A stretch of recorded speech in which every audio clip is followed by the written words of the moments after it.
Hello everyone. कल के class में हमने डिस्कस किया टेंस के बारे में। ठीक है, तो जैसा कि हमें पता है टेंस तीन प्रकार होते हैं: present tense, past tense and future tense. अब प्रेजेंट को हम चार भागों में डिवाइड करते हैं।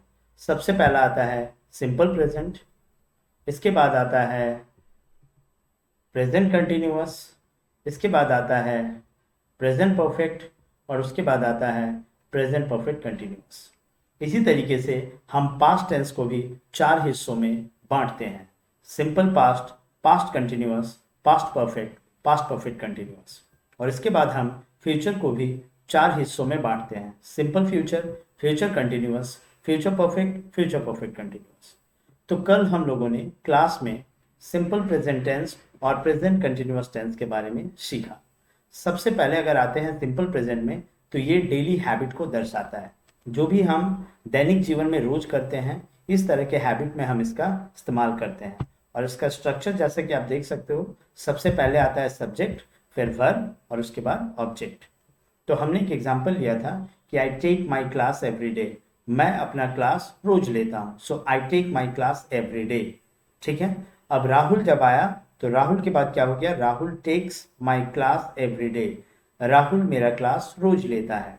Okay, so I take my class every day का मतलब हो गया मैं मेरा क्लास रोज लेता हूँ। अगर राहुल आएगा तो वर्ब के साथ एस और ई एस हम लोग ऐड करते हैं। तो हम ये आगे चलकर देखेंगे कि क्यों हम वर्ब के साथ एस और ई एस का इस्तेमाल करते हैं। इसके बाद हमने सीखा था इसका इंट्रोगेटिव सेंटेंस, जो कि एक डू लगाने से बनता है।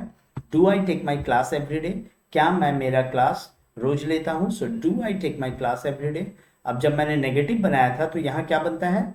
डू के बाद एक नॉट आता है, तो क्या बनता है? I do not take my class every day, मैं अपना क्लास रोज नहीं लेता हूँ। तो अगर आपको नेगेटिव सेंटेंस बनाना है तो आपको डू के बाद नॉट का इस्तेमाल करना पड़ेगा। And the last one interrogative negative sentence इसे कहा जाता है, जो कि बनता है do I not take my class every day, क्या मैं अपना क्लास रोज नहीं लेता हूँ? So do I not take my class every day. आसान तरीके से अगर आप समझोगे तो जब आप नेगेटिव सेंटेंस बनाते हो, उसी से अगर आप इस डू को उठाकर सामने रख देते हो आई से पहले, तो ये इंट्रोगेटिव नेगेटिव सेंटेंस बन जाता है। राइट, तो हमें प्रैक्टिस कैसे करना है? कोई भी एक एग्जांपल को लेना है और हमें इस टेंस में बैठाना है, बैठाकर चारों प्रकार के सेंटेंसेस को बोलकर प्रैक्टिस करना है। ओके, जैसे I play cricket, do I play cricket, I do not play cricket, do I not play cricket. इसके बाद आप एक पर्सन का टेबल देख पा रहे हो, जहां पे फर्स्ट पर्सन सिंगुलर और प्लूरल है। फर्स्ट पर्सन सिंगुलर फॉर्म में आता है आई और प्लूरल फॉर्म में आता है वी।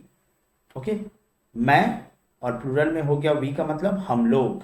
ओके, सेकंड पर्सन में देखिए यू है मतलब तुम, और जब प्लूरल में यू आ रहा तो तुम लोग बन जा रहा। ठीक है, थर्ड पर्सन में ये जो है ही, शी, इट और नेम। ओके, इसका जब प्लूरल फॉर्म आता है पर्सन में तो वो बन जाता है दे। ओके, तो इसके बाद मैंने समझाया था कि अगर कोई sentence okay third person singular number से स्टार्ट होता है, मतलब कोई भी सेंटेंस अगर ही, शी, इट और नेम ये चारों में से किसी भी एक से स्टार्ट होता है, तो हम वर्ब के साथ एस और एस यूज करते हैं। जैसा कि यहाँ लिखा गया है, if any sentence is going to start with the third person singular numbers, then we are bound to add s or es with verb. Okay, इसके बाद मैंने बताया था कि डू हम कहाँ लगाते हैं और डज कहाँ लगाते हैं। राइट, तो थर्ड पर्सन सिंगुलर नंबर के साथ हम डज का इस्तेमाल करते हैं, और आई, वी, यू और दे इसके साथ हम डू का इस्तेमाल करते हैं। कब करते हैं? जब हमें सेंटेंसेस के इंट्रोगेटिव नेगेटिव और इंट्रोगेटिव नेगेटिव बनाने होते हैं, उस वक्त हम डू और डज का इस्तेमाल करते हैं। तो ये यहां तक हमने सिंपल प्रेजेंट को समझा था। इसके बाद था प्रेजेंट कंटिन्यूअस। ओके, इसका मतलब यहाँ पे जैसा कि ब्रैकेट में बोला गया है कि like if any task is going on at the present moment, वर्तमान में अगर कोई काम चल रहा है तब हम इस टेंस का इस्तेमाल करते हैं। वर्तमान में काम चल रहा है तब हम इस टेंस का इस्तेमाल करते हैं। जैसा कि स्ट्रक्चर में नजर आ रहा है, सब्जेक्ट आएगा और उस सब्जेक्ट के अनुसार हम या तो एम, या तो इज, या तो आर का इस्तेमाल करेंगे। उसके बाद हम वर्ब रखेंगे और वर्ब के साथ आईएनजी का इस्तेमाल करेंगे और एंड में ऑब्जेक्ट आएगा। ठीक है, तो अब चलिए देख लेते हैं एक बार। देखिए यहाँ पे है I am taking my class, I क्या हो गया? सब्जेक्ट हो गया। आई के अनुसार हमने एम का इस्तेमाल किया है। इसके बाद क्लास लेने का इंग्लिश टेक होता है, तो उसके साथ हमने आईएनजी लगाया है, और ऑब्जेक्ट में क्या है? माई class. I am taking my class, इसका मतलब क्या बन गया? मैं अपना क्लास ले रहा हूँ। वर्तमान में काम चल रहा है। ओके, इसके बाद है देखिए am I taking my class, क्या मैं अपना क्लास ले रहा हूं, तो ये बन गया इंट्रोगेटिव। ओके, प्रश्नवाचक। इसके बाद क्या है देखिए आई am not taking my class, ये बन गया नेगेटिव, नावाचक। ओके, मैं अपना क्लास नहीं ले रहा हूं, तो जब भी आपको नेगेटिव सेंटेंस बनाना पड़े तो आपको एम इज आर के बाद नॉट का इस्तेमाल करना है।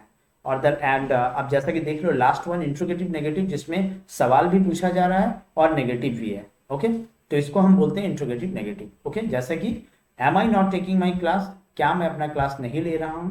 Okay, so am I not taking my class. So आपको प्रैक्टिस कैसे करना है ये आप समझिए। मैं आपको नेक्स्ट क्लास में एक सेंटेंस दूंगा और आपको सिंपल प्रेजेंट के 4 तरीके के जो सेंटेंसेस मैंने डिस्कस किया उसे सुनाना है, फिर उसी सेंटेंस को आपको प्रेजेंट कंटिन्यूअस में सुनाना है, और ये चारों प्रकार के सेंटेंसेस को आपको फिर से सुनाना है। मतलब टोटल 8 सेंटेंसेस आप मुझे सुनाओगे। कैसे? जैसे चलिए एक एग्जांपल लेते हैं, like I play football, do I play football, I do not play football, do I not play football. इसके बाद उसी सेंटेंस को आपको प्रेजेंट कंटिन्यूअस में रखना है और सुनाना है, I am playing football, am I playing football, I am not playing football, am I not playing football. इस तरीके से आपको एक ही वाक्य को दोनों टेंसेस में रखकर मुझे टोटल 8 सेंटेंसेस आपको देने हैं या सुनाने हैं।